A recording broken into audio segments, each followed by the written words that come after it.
Hello, sorry it's been a while, but here's JMT Driving School again, and we're going to look at the Alnwick test area again. We've got a few students going to do this area soon, so that's the route we're roughly going to take.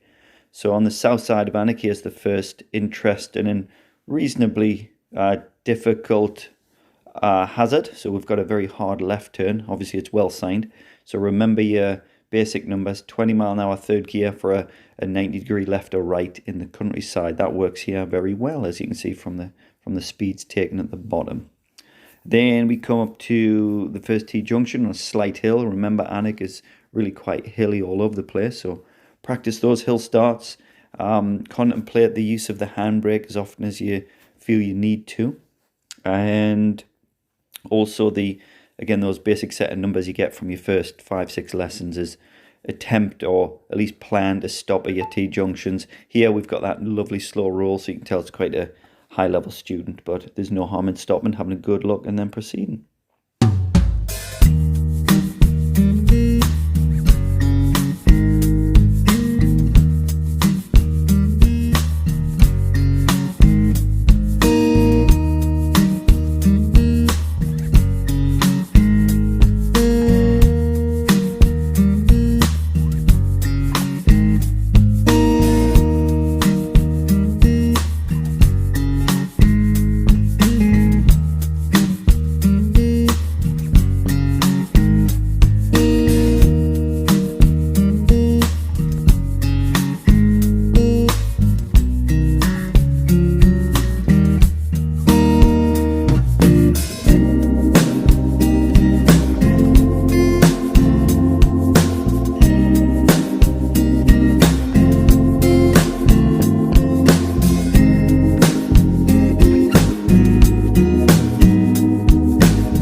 Alright, coming on into Alnwick Town Centre. Again, it's a pretty small place, so if you're looking to practice, it's good to go to places like Amble or Morpeth. They look very similar in nature, nothing severe.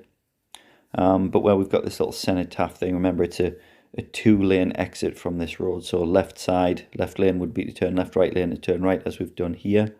And then coming on to, I guess, what's the most problematic part of this area, and that's the crossroads, a staggered crossroads with priority coming from town centre. So we'll look at that in a sec.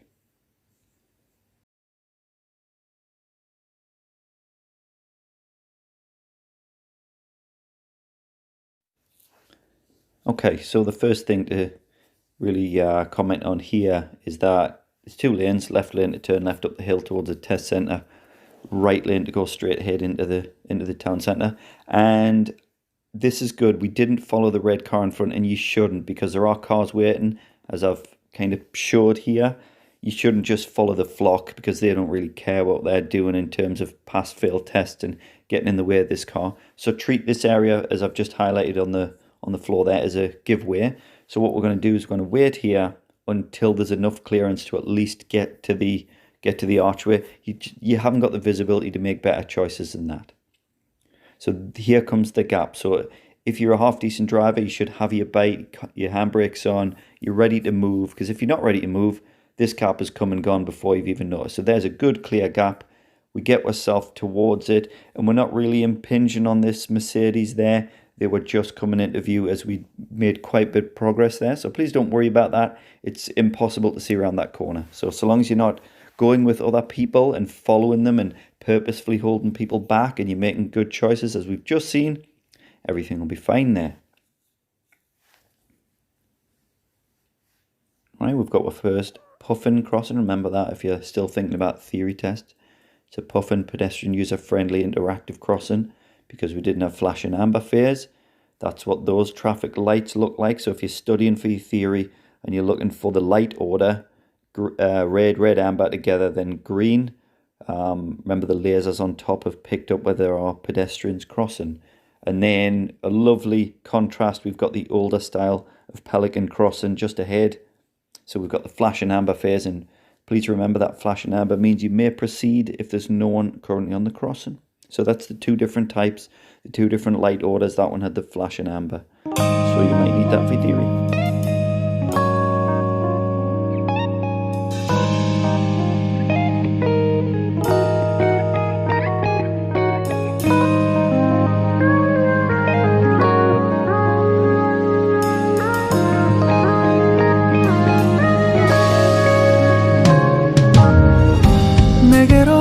Melt my heart. 봄의 향기를 담은 그대를 보며 그냥 웃음만 짓게 돼. Don't know what to say. You were just like one spring day. 설레임을 주는 걸 언젠가부터였을까. 기다림의 끝에 너를 만났고 모든 게 새로 느껴져. Something in my heart. 이 맘 전하고 싶어. When you ring my valentine. Sunny day you make my dream come true. 행복한 너 그리고 나 우릴 비추고 With you by my side. 멈춘 시간 속 서로가 마주하는 이곳 I can see you through a little far away.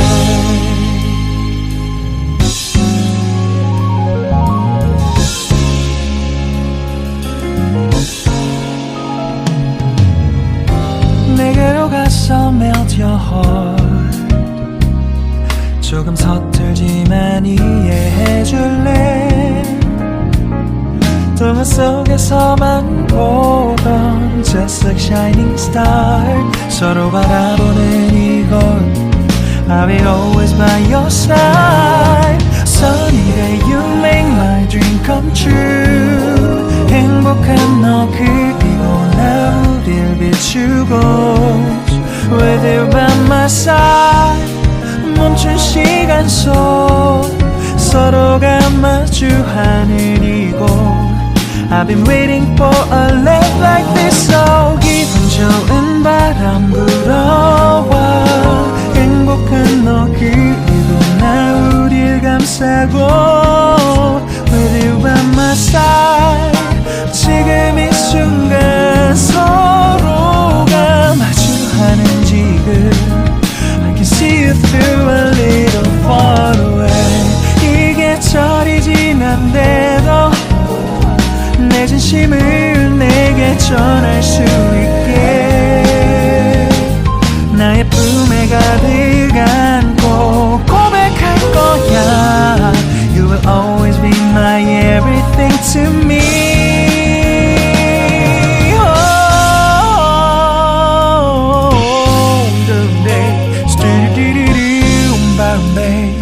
Some didn't do stop boom boom babe. Some didn't boom boom boom because I'm here to give my heart to you. Yeah. Sa-dum dum dum dum sa-dum dum dum da da da da da da. Everything is so right. 서로가 마주하는. Okay, and this right turn on a bend was causing some concern to some students, so we've gone this way to kind of have a look at it. So we get the warning sign on the left that you've got a left turn with a junction to the right. Apparently this is on the test route, but there you go, I didn't know that. So the best thing to do when you're dealing with a junction like this on a bend is to slow right down, checking your mirrors nice and early, slow down early because it's national speed limit, and get as far to the right as you can without impinging on the oncoming lane. So that's what we've done here. This is a freeze frame. So we can see the best we can at the oncoming traffic. You can lean your head to the right as well. That'll open up a good maybe 150 meters or so of visibility. So the slower the better on that one. The problem's going to be you're on a national speed limit. Plan ahead. That's why you get your signs. So you can get your mirrors checked. Make sure there's no one behind you, no one close. Signal on early, brake lights on early. And that'll slow the traffic behind you in a nice controlled manner so they don't get upset and start trying to overtake you when you start hitting your brakes and stuff. So nice and early on the brakes, nice and early on the signal. The traffic behind you then understand perfectly what you're up to. And then hopefully you can put your stop or near stop in before the right turn. Easy as pie.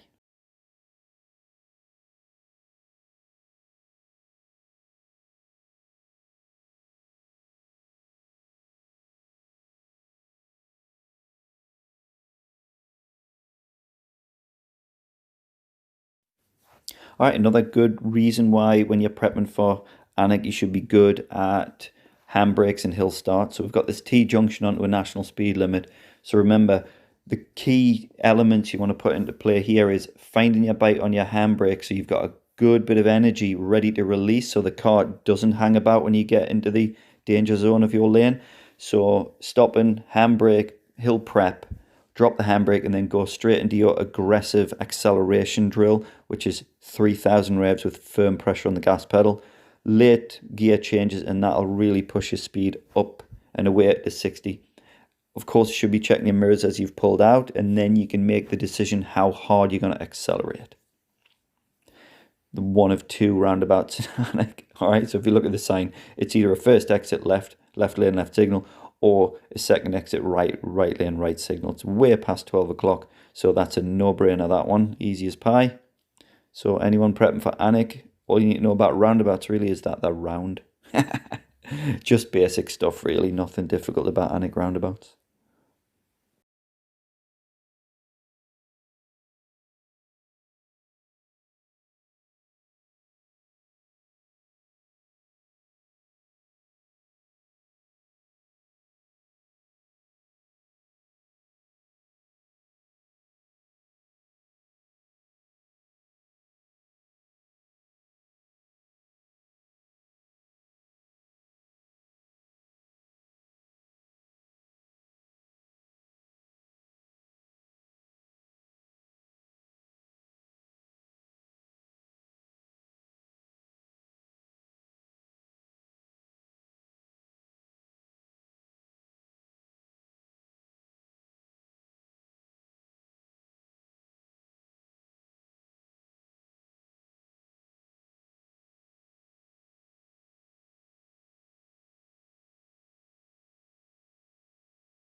All right, quite a technical little area coming up. So we've just had the sign for your two lanes merging into a thinner road or a single lane. We had the single non-broken white line to our right, so no overtaking. And we've also been warned on the left here that priority is given to oncoming traffic and then a steep hill. So obviously from here, you'd be thinking about stopping or going, depending on the prevailing traffic conditions. We can see it was clear, so we went. Now we've got all the parked cars. So what we're thinking is we're straight into a meeting situation and a meeting situation on a reasonably steep hill. So lots of use of first gear and clutch work. Probably if you're waiting there for more than a few seconds, you should just stop and put your handbrake on. Remember not to move to the left, which is a natural instinct. Now this vehicle up ahead had flashed at us, probably saw the L's and thought, they've got a hard job ahead of them. So they were nice enough to stop. And that's what we have made our decision upon. Okay, we haven't made our decision upon a set of lights flashing at us, but someone has stopped. Okay, so basically what they're saying is there's space and we're going to proceed into this space. That's all we're going to react to there. So if you do get a flashing light from another road user, it's not about just thinking that's a giveaway. Remember, it's check your surroundings.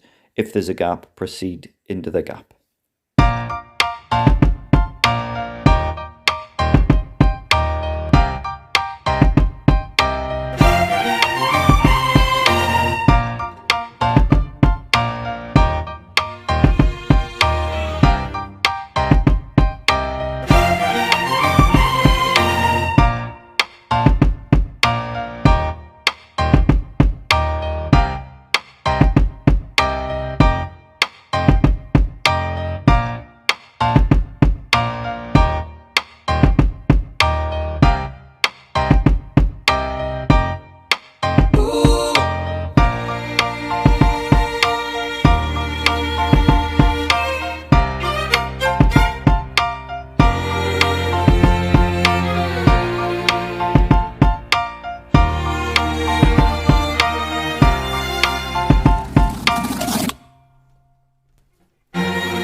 Okay, so this next part that's coming up, it's the turn onto the test centre road.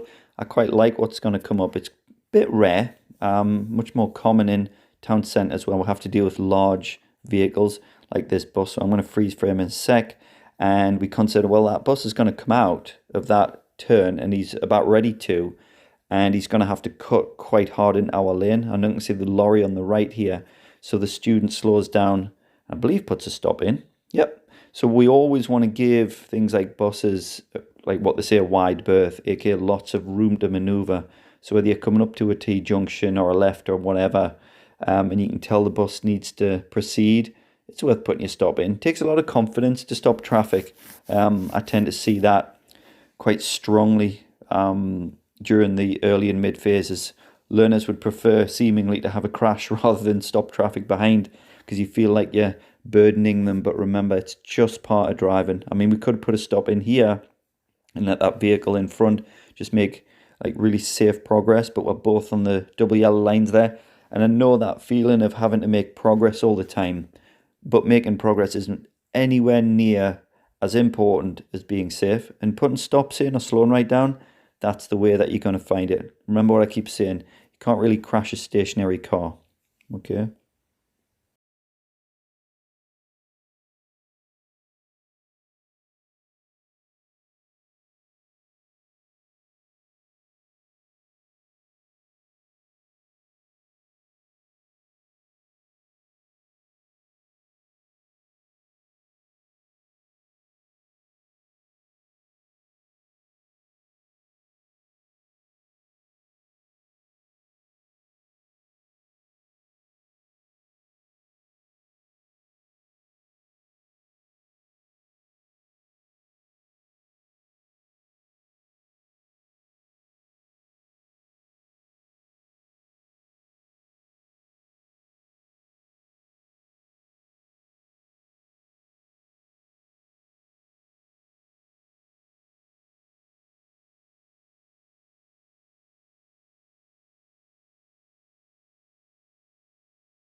I've covered this section on another video. I've walked around here and filmed it, and I've done a voiceover on this one, but it is tricky because it's a staggered crossroads. Obviously you can't turn left, but visibility is terrible on the left.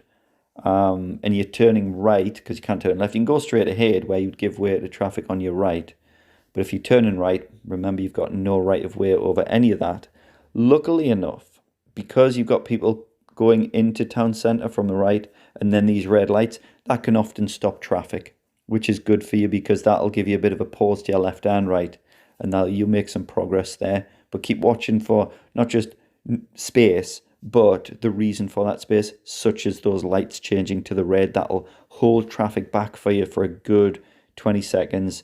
And then on the left, obviously you can't see, but any cars coming from the right, that'll be blocking traffic. So there will be a gap there. So remember, don't get stressed out about making progress. Be safe first, progress second.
So the roundabout scenario in Annex just super easy as far as I can tell. We've got two which are like in the V shape and then this traditional X shape. But if you can look here, we've got this S bend on the way in. That causes learners problems because they haven't earned that judgment system of steering yet. So when you're going in, if you've got a tendency to stare to the right to make progress, remember I've talked about progress and safety a bit today. What am I talking about today on this video? Yep, I'm not teaching. So it's an S bend on the way in. So be careful of that. Don't just stare to the right. Remember, glance to the right and glance ahead, and then you'll not come out of position, which is pretty dangerous, and that is your fault. Here's the last thing that used to be pretty dangerous, but now it's at the minute it's down to 40. I don't know how long that's going to be. We can see that we've got one lane out. So it's an incredibly sharp slip road with very little space. So coming into that second gear, ready to push that gas in hard and watch those numbers fly up. They really should be getting, like fast acceleration done and checking your middle mirror. Just like before the T junction onto a national, that's harder than this because you can flow into that turn. But yeah, 40 maximum, turn in, gas on, get up to speed, check mirrors. If you need to really accelerate, I mean, the worst thing that's going to happen, someone's going to be coming at you at 40. Just as long as it's not a blue lighter, you'll be fine.